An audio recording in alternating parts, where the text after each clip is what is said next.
What is up, you guys? Is the Kryptonian back with another video, and in today's video we are actually going to be taking a look at which starter is the best Pokemon for you to choose in Pokemon Legends Arceus.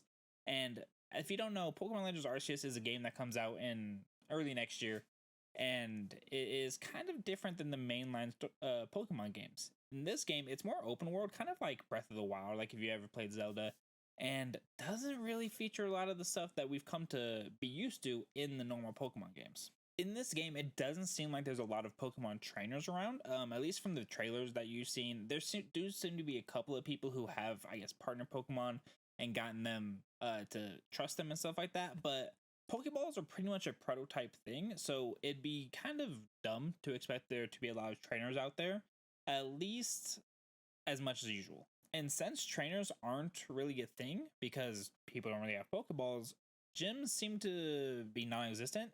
There seems to be one main hub, main city in this game, and then you set up little campsites that you can save and heal your Pokemon at that are makeshift Pokemon centers and Pokemarts, right? And so because of that, you don't really have to decide your starter based on any early game gyms or late game gyms, to be fair. So I know what you're thinking. If there's no gyms that we need to decide our starters on, why does it matter? Well, because type advantages are still going to be a thing. As of right now, there's only about 105 confirmed Pokemon to be in Legends Arceus. So what I went ahead and did is I made a spreadsheet of all the Pokemon that are going to be in it that we know of. I'm sure more will be added, but as of right now, 105. So I listed their types, I listed what they're strong against and what they're weak against. And on the very right side, I listed which starter is the best against them. And kind of made my decision based off that.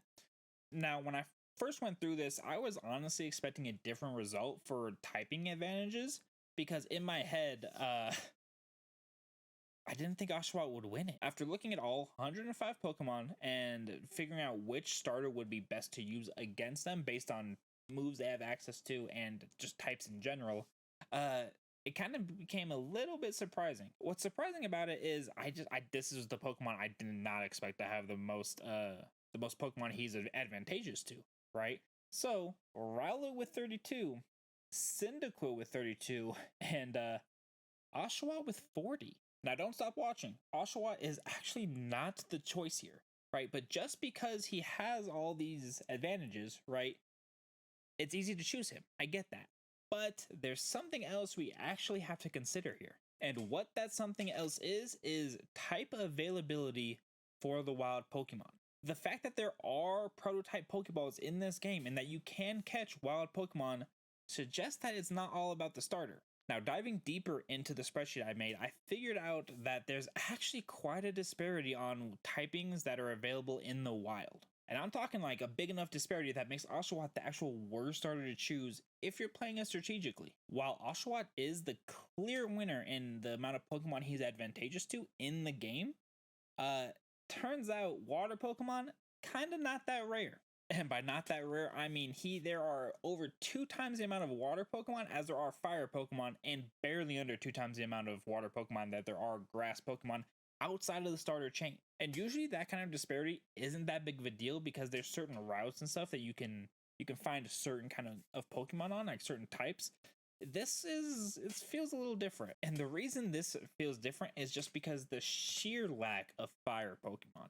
Outside of the Cyndaquil chain, there are 7 Pokemon, right? And that includes like 2 evolution chains. So there's really only 3 evolution chains that you can choose from when getting a fire type Pokemon. Grass isn't much better. Outside of the starters, there's 10. And there's a few different evolution chains. So again, 3 or 4 different evolution chains for grass Pokemon if you end up choosing Oshawott or anything other than Rowlet, I guess. And while those 2 numbers, the 7 and the 10, yeah, they're pretty low, at least in my standards. There are 18 species outside of the main Oshawott chain of water type Pokemon. 18, almost double both of them, right? For sure, over double the fire and just under double the grass.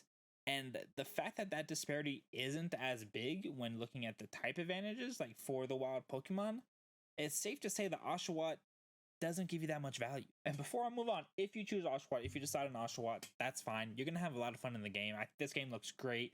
I don't think it's going to matter as much as normal games, but I'm just trying to provide the most strategic value for you guys. And Oshawott just isn't that. Now, looking at the amount of wild Pokemon with these types, and looking at them, the fact that Rowlet and Cyndaquil were tied for the amount of Pokemon they're advantageous, I guess, you can kind of see where I'm leaning with this. And by leaning, I mean, yes, Cyndaquil is the best starter here. Just the numbers point to it, all of it. 7 and 10, not that big of a difference. 32, the exact same number. Clearly, Cyndaquil is the one to go to if you're looking for strategy.